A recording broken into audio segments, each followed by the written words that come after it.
va? Aujourd'hui, je viens vers vous pour une nouvelle vidéo. Je vais de nouveau tester un nouveau concept. De toute façon, comme ma chaîne est nouvelle, je teste plein de choses. Et surtout, n'hésitez pas à me faire un retour sur ce qui vous plaît le plus, ce qui vous plaît le moins. Je vais vous parler des lectures qui ont été faites par les membres de mon club lecture. En fait, j'appartiens à un club lecture dans la commune où je vis. On se réunit à peu près tous les 2 mois et à chaque fois on choisit soit un thème, soit un auteur, une autrice, soit une lecture commune pour la fois suivante et ensuite on revient avec chacune un livre à proposer sauf s'il s'agit d'une lecture commune. Et donc on s'est réunis début février et on avait choisi comme thème les livres adaptés à l'écran. On a vraiment eu de tout et c'est ça qui est bien avec ce genre de thème. Pourquoi je vous présente ces livres-là alors que en fait j'en ai même pas lu la moitié, il y en a que je ne connaissais pas du tout. Je vous fais quand même un petit récap de ce club lecture parce que depuis que j'appartiens à ce club lecture, c'est vraiment tout un univers de nouveaux livres s'est ouvert à moi. En fait, je lisais beaucoup de livres historiques, de fantasy. Et là, le fait d'appartenir au club lecture où en fait il n'y a pas grand monde qui partage mes goûts, j'ai découvert beaucoup d'autres choses et à chaque fois, les personnes qui montrent leurs livres et qui racontent l'histoire et qui donnent leur avis, j'ai quasiment envie de tous les lire à chaque fois. En général, le fait de raconter, souvent, ça donne envie. Donc, c'est un petit peu ce que j'ai envie de faire avec vous. Je vais faire le porte-parole des membres du club lecture et je vais vous raconter un petit peu et vous présenter les livres qu'elles ont présentés elles-mêmes début février.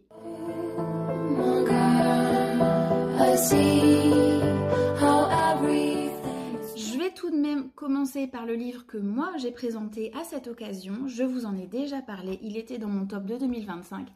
Il s'agit d'une bande dessinée, Zai Zai Zai Zai, de Fab Caro. Je découvrais l'auteur, je lis peu de bandes dessinées.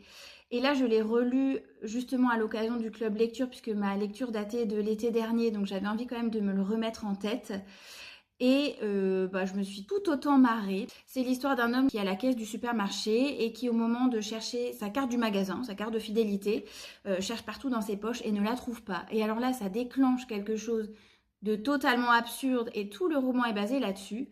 La caissière appelle le vigile arrive et l'autre il dit « Mais non, mais là, je vous jure, je l'ai la carte du magasin, en fait elle est dans mon autre pantalon, je l'ai mis au sale et j'ai oublié de changer de poche. » Et le vigile dit « Oui, c'est ça, allez suivez-moi, on va aller discuter. » Et le personnage se met à braquer la caissière avec le poireau qu'il allait acheter et là tout le monde panique, voilà, attention monsieur, qu'est-ce que vous êtes en train de faire? Et il se sauve, il part en cavale et donc c'est le début d'un road movie où le personnage va fuir la police et où on va voir toutes les réactions dans le pays des journalistes, des habitants, de sa femme, des policiers qui sont à sa recherche et on va suivre toute la traque de ce personnage qui avait juste oublié sa carte du magasin. Donc en fait, on rigole beaucoup quand on lit ce livre, mais on est quand même derrière sur une satire sociale, parce que là, on parle évidemment de l'oubli de la carte du magasin, donc évidemment rien de grave, mais ça pourrait presque être transposé à autre chose de plus grave, et on se dit que ça se passerait un peu de cette façon-là, c'est-à-dire les journalistes qui s'emparent du sujet et qui en parlent n'importe comment, les discussions de comptoir où chacun a son avis alors que en fait ils connaissent même pas la personne, enfin voilà. Donc c'est drôle parce que ça parle d'une carte de magasin, mais on s'imagine très bien que ça pourrait se passer pour autre chose. Et donc j'ai choisi une page que je voulais vous lire parce que ce qui est original aussi avec cette histoire, c'est que c'est une histoire complète, d'accord? Il faut lire le livre pour avoir le fin mot de l'histoire. Cependant, chaque planche, en fait, c'est un petit gag. Et donc, on peut presque le lire planche par planche. Et à la fin de chaque planche, en fait, on est mort de rire, il y a un gag. Donc, je trouve aussi que c'est très, très original. Donc, je vais vous lire juste ce petit passage. J'en ai choisi un qui illustre aussi un petit peu ce que je vous ai dit avant, de dire que si on parlait d'autre chose, ça serait beaucoup moins drôle parce que ça reflèterait un petit peu trop bien la société d'aujourd'hui, je pense, à mon humble avis. Je vous montre un petit peu la page que je vais vous lire, c'est celle-ci. Il y a aussi ce procédé qu'il utilise souvent, je sais plus comment ça s'appelle, c'est l'image figée, ou enfin non, c'est pas ça, mais je vais retrouver. Et en fait, c'est la même image sur toutes les vignettes, et en fait, il n'y a que le texte qui change, et ça renforce l'effet comique. Donc je vous lis en fait ces deux personnages qui sont au comptoir d'un bistrot, qui connaissent le personnage principal ni d'Ève ni d'Adam, et donc je vais vous lire ce qu'ils sont en train de se dire. Ah, et après ça, il faut être contre la peine de mort. Et si c'est votre fils qui n'avait pas eu sa carte du magasin, vous seriez aussi pour la peine de mort? Ben justement, c'est pas mon fils, parce que lui, il a été éduqué. Nous, on a toujours eu notre carte du magasin sur nous.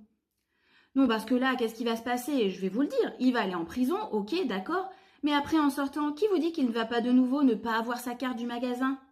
La prison, c'est l'école du banditisme. Il aura côtoyé toute la racaille et il en sortira peut-être pire. Si ça se trouve, après, il n'aura même pas son jeton pour le caddie. Typiquement le discours d'extrême droite. Hein. Et donc voilà. Donc c'est drôle, mais un peu grinçant tout de même, je trouve. Alors Fab Caro, il a fait plein d'autres BD apparemment sur ce même ton. Donc j'ai envie d'en lire d'autres parce que je le trouve très très drôle. Et il a aussi écrit des romans. Et j'ai réservé le dernier de ses romans à la bibliothèque de ma ville aussi. Il s'appelle Les derniers jours de l'apesanteur. Il date de 2025, ce roman. Je sais pas du tout si on est dans l'humour. Vu que j'ai beaucoup apprécié sa BD, bah, je me suis dit pourquoi pas le découvrir aussi en tant que romancier. Donc je vous en dirai des nouvelles probablement très rapidement. Et donc comme c'était le thème du club lecture, Zai Zai Zai Zai, il a été adapté en film avec comme personnage principal Jean-Paul Rouve. Donc je ne l'ai pas vu, je ne sais pas s'il est bien. Mais bon, ça doit être une comédie assez avec cet humour absurde, donc je pense que ça doit être sympa à regarder.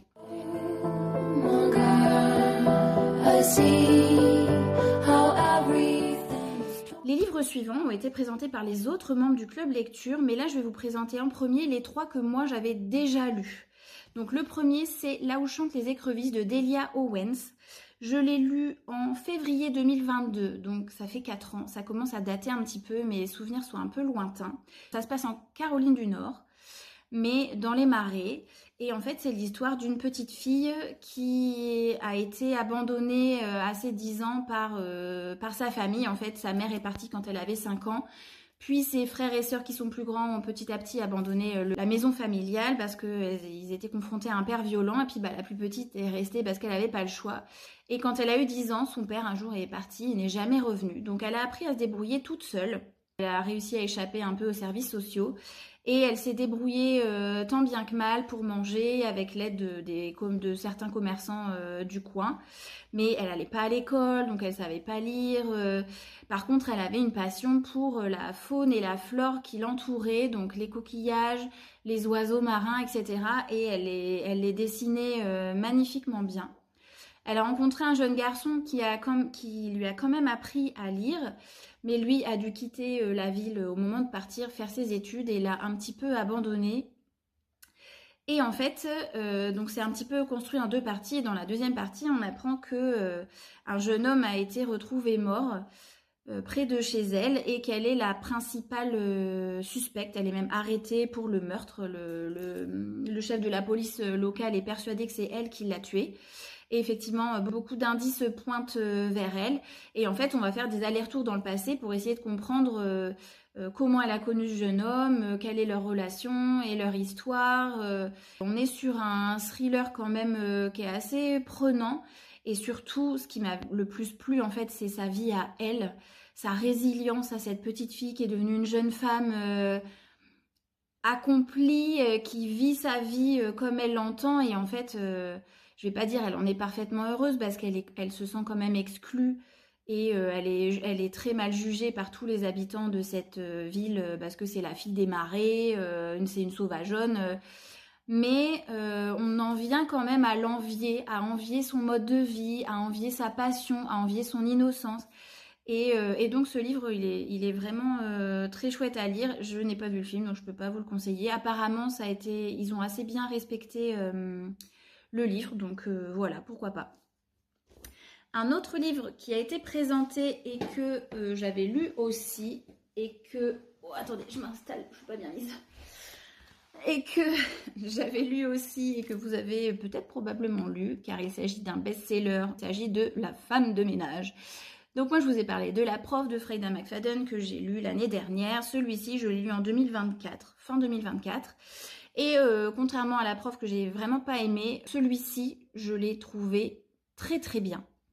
Parce que, alors certainement l'effet de la nouveauté, c'est mon premier livre de Freida McFadden que je lisais. J'ai beaucoup apprécié le twist au milieu. Donc je vous raconte un petit peu l'histoire pour ceux et celles qui ne connaissent pas.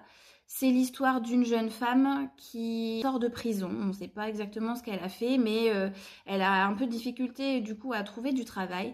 Et elle va se retrouver embauchée comme femme de ménage dans la maison d'une famille riche, très aisée même. Elle va habiter là-bas, enfin elle va être femme de ménage, s'occuper de leur fille qui doit avoir 10-12 ans. Ses rapports avec sa patronne sont assez difficiles parce qu'elle la trouve lunatique, exigeante, un peu tyrannique. Et elle entend dire qu'il se serait passé quelque chose il y a quelques années donc en fait son a priori sur sa patronne est assez mauvais. Par contre son patron lui est très sympa. On a l'impression qu'il subit un petit peu son mariage mais avec patience et abnégation. Il essaie d'aider sa femme, de comprendre, de faire en sorte qu'elle se sente bien. Donc elle est quand même plutôt attirée par son patron qui est plutôt beau, etc. Et donc la première moitié du livre, c'est Millie qui rentre dans cette famille, qui essaye de s'intégrer, de s'habituer, qui nous décrit un peu ce qu'elle pense de la femme, ce qu'elle pense de l'homme. Et au milieu du roman, en fait, on rembobine et on arrive à un autre personnage qui nous présente son point de vue. Donc on revient du début et même avant que Millie arrive dans la maison. Là, on a un espèce de twist... mais qui en fait est au milieu du livre. Et donc je ne vous raconte pas la suite. Donc je vous invite à le lire celui-ci. De toute façon, il est très connu et il a eu un énorme succès. J'ai pas lu les suivants, j'ai peur d'une redite, de quelque chose qui ressemble trop. Mais peut-être que je les testerai un jour.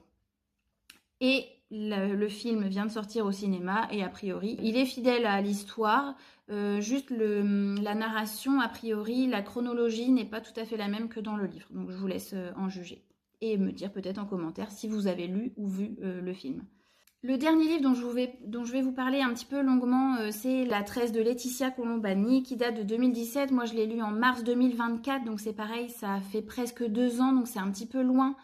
Le film, je ne l'ai pas vu non plus. Vous allez pouvoir constater que je ne suis pas une cinéphile accomplie, et donc je pense aucun des livres, j'ai vu les films. C'est pas vraiment mon truc. En plus, voir un film d'un livre que j'ai lu, en général, ça me fait pas particulièrement envie, donc déjà je regarde pas beaucoup de films, mais encore moins des choses que j'ai lues. Et donc La Tresse, c'est l'histoire de 3 femmes sur 3 continents qui n'ont absolument rien en commun, enfin en tout cas c'est ce qu'on pense, mais on se rend compte petit à petit quand le récit se construit que leurs 3 vies, comme les 3 brins d'une tresse, en fait sont intimement mêlés les uns aux autres. Et on comprend à la fin de quelle manière. Et c'est un roman très beau sur 3 personnages féminins qui sont forts et qui sont résilients et qui doivent subir un peu les pressions sociales de leur pays et du patriarcat en général, parce qu'on a une femme qui est en Inde qui fait partie de la caste des intouchables, on a une femme en Sicile qui est fille qui est fille d'entrepreneur, et une autre femme au Canada qui est avocate, et donc une avocate à succès. Donc elles n'ont pas du tout le même statut social, mais on voit qu'elles subissent quand même, chacune à leur manière, les pressions de la société, du patriarcat, les préjugés que vont subir les femmes tout au long de leur vie. Et Laetitia Colombani a aussi écrit un autre roman que l'on m'a conseillé, qui s'appelle Les Victorieuses, qui se passe cette fois-ci à 2 époques différentes. Et je vous en dirai pas plus, mais en tout cas je l'ai noté dans ma wishlist. S'il y en a qui l'ont lu, n'hésitez pas à me le dire. J'ai été voir le résumé et clairement j'ai aussi envie de le lire celui-là.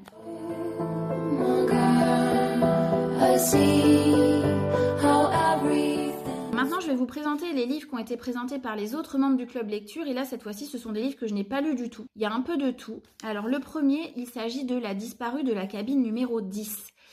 C'est l'histoire d'une journaliste qui a besoin de se changer les idées et qui va aller faire un tour sur un yacht de luxe, qui va participer à une croisière caritative.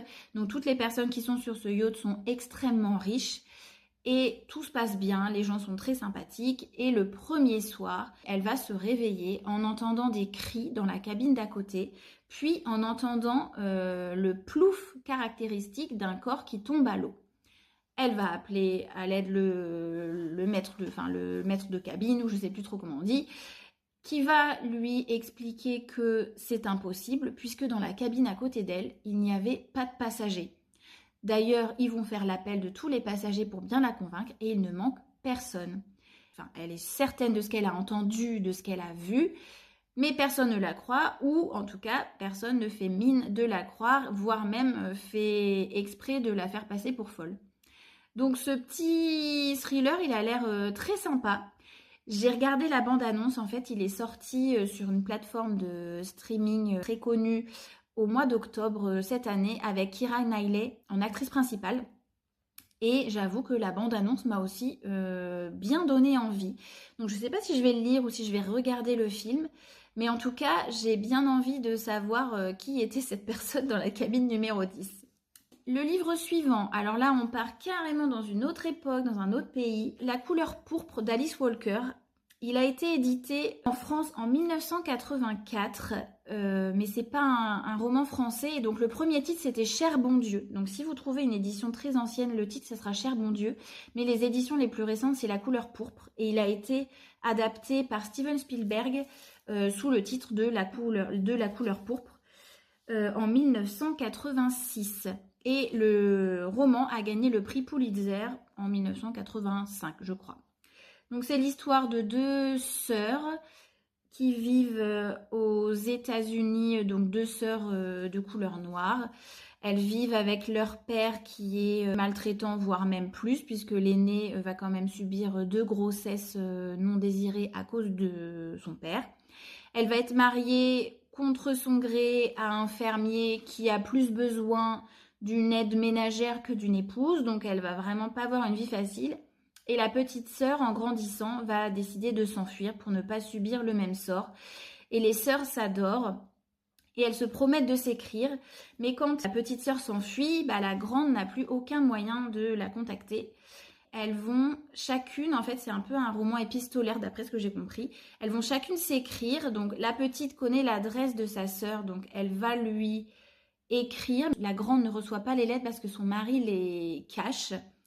Et donc la grande, malgré tout, va continuer à écrire en se disant que sa petite sœur va bien. Et donc elle va écrire, pas en s'adressant à sa sœur, mais en commençant ses lettres par Cher bon Dieu, comme si elle parlait au bon Dieu. Et en fait, elle raconte un petit peu ce qui se passe dans sa vie.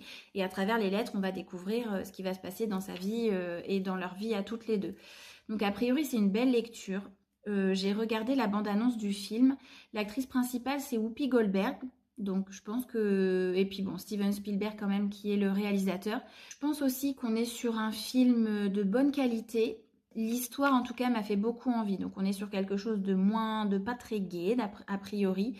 Mais on a quand même ce bel amour fraternel entre les sœurs qui a l'air de transcender un petit peu tout ce qui va se passer dans leur vie. Et encore une fois, on est sur une histoire de résilience féminine. Et j'avoue ça me touche toujours au cœur et ça me fait toujours envie de lire ce genre d'histoire.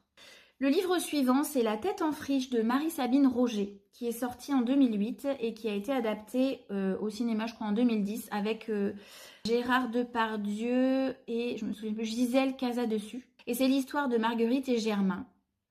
Marguerite est une vieille dame très érudite et Germain, c'est un cinquantenaire très gentil, mais on voit bien un peu analphabète, on voit qu'il a du mal à structurer sa pensée et il vit sa vie comme ça.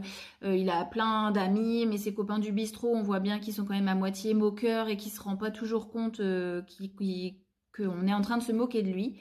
Et en fait, il va rencontrer Germaine au parc, pas Germaine, c'est Germain, va rencontrer Marguerite avec 2 T, elle lui précise bien, au parc. Et ils vont comme ça construire une relation tous les deux, de discussion. En fait, elle va lui lire des extraits de livres. Au début, il dit non mais moi je comprends rien les livres, de toute façon ça sert à rien, je comprends pas bien les mots. Et en fait, elle va lui transmettre son amour des mots. Elle va lui lire du Camus, d'autres auteurs comme ça. Et on voit bien que lui, derrière, il va intégrer toute cette philosophie. Et on voit que tout ça... En fait, c'était déjà en lui, mais il savait pas mettre les mots dessus. Et donc, il va intégrer cette philosophie et il va développer son sens littéraire. Et Marguerite, a priori, commence à perdre la vue. Et donc, il va même réapprendre à lire pour pouvoir lire pour elle. Donc, ça a l'air d'être un très beau livre. J'ai regardé la bande-annonce, ça a l'air d'être un très beau film aussi. Donc, l'un ou l'autre, je ne sais pas, mais voilà, encore quelque chose qu'il faut que je lise ou que je vois, je vais jamais y arriver. Le livre suivant, c'est Les choses humaines de Karine Thuil, qui a gagné le prix Goncourt des lycéens au moment où il est sorti, donc en 2019. Alors, celui-ci, c'est celui que j'ai le moins, dont j'ai le moins compris les enjeux de l'histoire. D'après ce que j'ai compris, c'est un jeune homme de bonne famille dont les parents sont journalistes, écrivains, assez riches, etc. Et le jeune homme va être accusé de viol. Donc il va être arrêté et on va suivre tout le procès.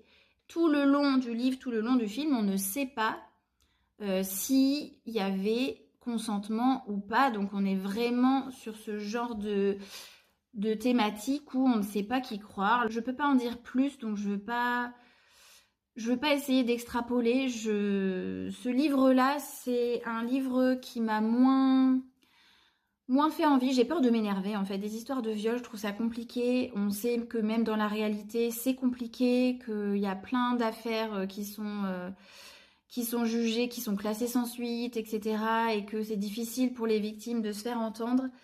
Donc je ne sais pas quelle est la fin de cette histoire, mais du coup, celui-ci, j'ai moins eu envie de le lire, clairement. Et le film, j'ai regardé la bande-annonce, ça m'a pas trop parlé non plus. Le livre suivant, c'est Un secret de Philippe Grimbert. Et alors celui-ci m'a donné beaucoup envie. C'est l'histoire d'un petit garçon, on est dans les années 1950, dans l'après-guerre, dont les parents sont très sportifs et lui il est un peu chétif, un peu malingre. Et donc il s'invente un grand frère qui serait plus costaud que lui, qui serait plus intelligent et qui correspondrait plus à ce qu'il s'imagine que ses parents aimeraient qu'il soit. Et il s'imagine aussi la façon dont ses parents se sont rencontrés, leur idylle dans les années 1940-1945, donc au moment de la guerre. Un jour, quand il a 15 ans, une amie de la famille va lui raconter comment s'est réellement passée la rencontre de ses parents et quel est le secret de sa famille. Donc on comprend que Grimbert, c'était peut-être pas forcément leur nom de base.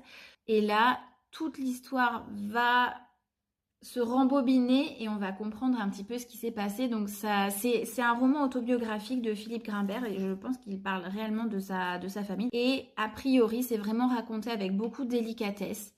Les parents ont voulu préserver leur enfant de ce qui s'était passé pour eux pendant la guerre, des drames qu'ils avaient vécus. Donc ça, celui-ci m'a donné très envie. Et le dernier, c'est Le vieil homme et la mer d'Ernest Hemingway qui date de 1951. J'ai pas dit Un secret, ça date de 2004. Donc Le vieil homme et la mer, c'est un livre qui n'est pas très long, donc je l'ai ajouté dans ma pile à lire de février puisque je participe au challenge Petit mois, petite lecture, donc on doit lire des livres de moins de 200 pages, donc celui-ci rentre dedans. Alors je ne l'ai jamais lu, Le vieil homme et la mer, c'est l'histoire d'un pêcheur qui a du mal à joindre les deux bouts parce qu'il n'arrive plus à pêcher quoi que ce soit. Et il décide d'aller au large très loin pour un peu essayer de relancer sa chance et de trouver une solution à son problème. Et c'est l'histoire de cet homme et de son combat avec un énorme poisson avec lequel il va se battre pendant des jours. Le poisson va être tellement énorme qu'il va rester au bout de sa ligne. Et ensuite, est-ce qu'il va le ramener chez lui ou pas? Je ne le dis pas. C'est un classique. Donc l'histoire en soi d'un pêcheur qui va pêcher, qui se bat contre un poisson, j'avoue, ça m'a pas vendu du rêve. Mais je me dis qu'il a été quand même unanimement apprécié.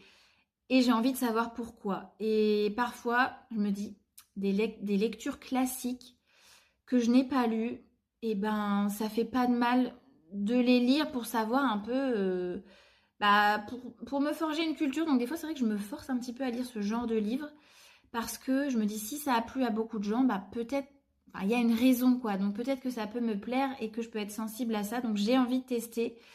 Et donc, je vais le tester. Je l'ai toujours pas trouvé pour février, donc je suis un petit peu dans la mouise là pour le lire. Mais je vais le chercher et j'ai pas forcément envie de l'acheter neuf, donc il faut que je le trouve d'une manière ou d'une autre. Et je vais essayer, l'idée c'est de le lire pour février, donc je vous dirai ce que j'en ai pensé. Et voilà, donc ça fait pas mal de propositions de lecture. Personnellement, il y a pas mal de ces livres qui ont rejoint ma wishlist, qui me font vraiment envie. Donc je ne sais pas si vous c'est le cas, n'hésitez pas à me le noter en commentaire. J'ai beaucoup aimé faire cette vidéo, j'espère que elle vous a plu. J'ai fait plein de recherches, j'ai été voir toutes les bandes annonces pour voir si ça me donnait envie. C'est un plaisir de partager ça avec vous et j'espère que vous en avez retiré quelque chose et notamment des envies de lecture. N'hésitez pas à me dire s'il y en a que vous avez déjà lu, ce que vous en avez pensé. Le prochain thème de notre club lecture, c'est encore une thématique, donc je pense qu'on va avoir un peu de tout, ça va être chouette. Il faut que l'un des protagonistes principaux de l'histoire, ce soit un animal. Peu importe quel animal, pas forcément le personnage principal, pas forcément un animal qui parle, ça peut être un animal fantastique, donc on est quand même sur quelque chose d'assez large. Et personne n'a le droit de prendre le même animal que quelqu'un d'autre. En attendant, je vous fais plein de bisous. Et n'oubliez pas de liker, commenter, la routine habituelle. Et à bientôt!